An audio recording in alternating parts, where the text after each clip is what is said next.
السلام علیکم خواتین و حضرات، آج کی اس ویڈیو میں آپ کو خوش آمدید کہتے ہیں۔ آج ایک دکھی لڑکی کی کہانی لے کر آپ کی خدمت میں حاضر ہوئی ہوں۔ امید کرتی ہوں کہانی آپ کو پسند آئے گی۔ ہماری آج کی ویڈیو شروع کرنے سے پہلے میں تمام نئے آنے والے ویور سے التماس ہے جنہوں نے ابھی تک ہمارے چینل فارمولین ہب کو سبسکرائب نہیں کیا، وہ جلدی سے سبسکرائب کرتے ہوئے بیل نوٹیفیکیشن کو آن کر لیں تاکہ ہم نئی اپڈیٹ سے آگاہ ہوتے رہیں۔ وہ ایک چھوٹے شہر کی پروردہ بڑے شہروں کے رہنے والوں جتنا دل بڑا نہیں رکھتی تھی۔ سارا دن وہ شہباز کے صحیح سلامت گھر آ جانے کی دعائیں مانگتی تھی، اور جو کسی دن اس کو دیر ہو جاتی تو وہ جلے پیر کی بلی کی طرح اس چھوٹے سے گھر میں دائیں بائیں چکر لگا لگا کر اپنے پیر چھل کر لیتی۔ کمرے کے کونے میں بیٹھ کر وہ زار و قطار روتے ہوئے اللہ کو اس کے نبی کے واسطے دیتی کہ شہباز کی زندگی بخش دے، اس کو صحیح سلامت گھر بھیج دے، اور جب وہ دیر سے گھر آتا تو اس سے الجھ پڑتی۔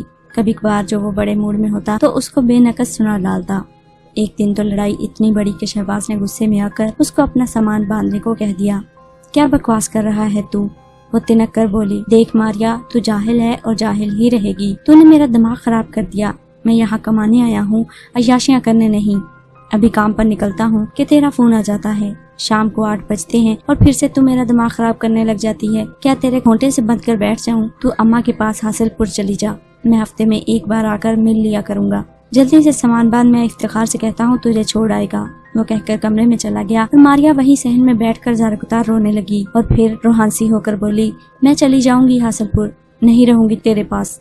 میرے رہنے سے تو پریشان ہوتا ہے نا، تو سن، خوش ہو جا، میں جا رہی ہوں۔ تو پھر چلی جانا، مرا کون جا رہا ہے تیرے لیے، جان چھوڑ میری۔ وہ کمرے کی کھڑکی کے قریب آ کر دھڑا تھا۔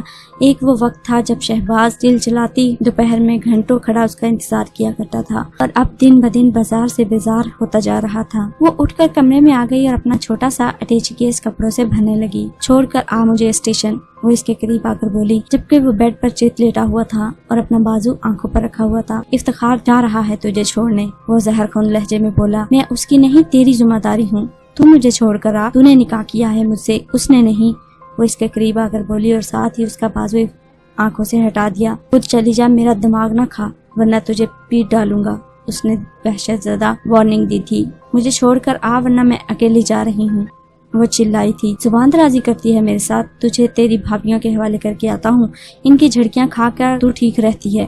میری ماں نے بہو کیا بنایا ہے، تو مزاج دار بن گئی ہے، تجھ سے لڑتی ہے ذلیل عورت، زندگی اجیرن کر دی ہے تو نے میری۔ شام کو تھکا ہرا آتا ہوں، بجائے اس کے کہ مجھ سے کھانا پوچھ، لڑنا شروع کر دیتی ہے۔ تو بکواس کرتا رہ، میں اکیلی جا رہی ہوں، وہ کہہ کر آگے بڑھنے لگی تھی۔ مان، شہباز نے پیچھے سے اس کی چوٹی کھینچی، اٹیچی کیس نیچے جا گرا۔ شہباز کا بھاری ہاتھ اس کے گال پر نشان بنا گیا۔ اس کا دماغ 1 منٹ کے لیے سن ہو گیا۔ کیا واقعی یہ وہی شہباز ہے جس کے لیے وہ اپنے بھائیوں کے سامنے ڈٹ گئی؟ اس کے پیچھے اس نے ایک دنیا کو چھوڑ دیا، اپنا گھر، اپنے بھائی، اپنے حصے کی زمین، سب کچھ چھوڑ کر وہ دیوانہ وار اس کے ساتھ یہاں آ گئی، اس اجنبی ماحول میں جس میں اس کا دم ہر وقت گھٹتا رہتا تھا۔ اب وہ دھڑلے سے اس کو بے نقص سناتا، گالیاں دیتا تھا، اور اب تو مارنے بھی لگا تھا۔ اب اگر تو نے مجھ پر ہاتھ اٹھایا تو میں تیرا منہ توڑ دوں گی۔ وہ دھاڑی تھی اور اس کے دھاڑنے نے شہباز کا غصہ سوانیزی پر پہنچا دیا۔ اس نے پے در پہ جانے کتنے تھپڑ اس کو دے مارے، اس کا غصہ کم نہ ہوا تو لاتوں کا بھی خوب استعمال کیا۔ وہ نیل و نیل جسم لیے وہی صحن میں پڑی سسکتی رہی، اور وہ غصے میں تن فن کرتا گھر سے باہر نکل گیا۔ رات کے کسی پہر وہ گھر میں داخل ہوا تھا۔ اس نے اس کا ٹوٹا بکھرا وجود آہستگی سے اٹھا کر پلنگ پر ڈالا، اور ساری رات اس کی پٹی سے لگا اس کے زخموں پر مرہم لگاتا رہا۔ وہ نیم بے ہوشی میں تکلیف سے کراہتی رہی، اور اس کی ہر کراہ اس کی پریشانی میں اضافہ کرتی تھی۔ میں باہر سے چیخ چیخ کر آتا ہوں، اور تو جانتی ہے رکشہ چلانے والوں تو 12 بجے گھر جاتے ہیں، میں تو پھر بھی تیری تنہائی کا سوچ کر ہی آ جاتا ہوں۔ اگر گھر بیٹھا رہوں گا تو گھر کا خرچہ کیسے چلے گا؟ اوپر سے اماں کو الگ پیسے بیچنے ہوتے ہیں، تو بجائے میری پریشانیاں سمجھنے کے مجھ سے الجھتی ہے۔ وہ اس کے بال آہستگی سے سہلا رہا تھا، اور ماریا کو ایسے لگ رہا تھا جیسے اس کے جلتے اعصاب پر کوئی نرم آہستگی سے مرہم رکھ رہا ہو۔ آنکھوں کے کناروں سے گرم سیال مادہ سا بہہ رہا تھا، اور وہ بہت پیار سے اس مادے کو سمیٹ رہا تھا۔ تو افتخار کے ساتھ چلی جا، وہ بھی حاصل پور جا رہا ہے۔ کچھ دنوں سے ماریا اماں سے ملنے کی ضد کر رہی تھی، جبکہ شہباز کا شہر میں کام بڑھ گیا تھا، اس لیے اس نے اپنے چچا زاد افتخار کا نام لے لیا، جس کو سنتے ہی وہ ہتھے سے اکھڑ گئی۔ میں اس کے ساتھ ہرگز نہیں جاؤں گی، تیرے ساتھ جاؤں گی، اس نے 2 ٹوک لہجے میں کہا۔ وہ کوئی غیر تو نہیں ہے، میرے بھائیوں جیسا ہے، تجھے بھرجائی کہتا ہے، نہیں سمجھتا بھی ہے۔ دیکھ ماریا، میرے پاس وقت نہیں ہے،